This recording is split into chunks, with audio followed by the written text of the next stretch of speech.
ചക്കപ്പായസം റെഡിയായിക്കൊണ്ടിരിക്കുന്നു.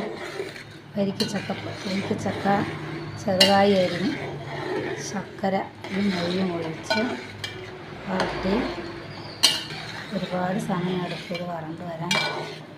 വരണ്ട് വരുമ്പോൾ ഇതിലേക്ക് തേങ്ങാപ്പാൽ പശുവിൻ പാലോ ചേർത്ത് അണ്ടിപ്പരിപ്പ്, മുരിങ്ങ, ഏലക്കപ്പൊടി, തേങ്ങ അരിഞ്ഞത് നെയ്യ് മൂപ്പിച്ച് ഇതിലോട്ട് ഇടും. വളരെ സ്വാദിഷ്ടമായ ചക്കപ്പായസം ഏവർക്കും അറിയാം.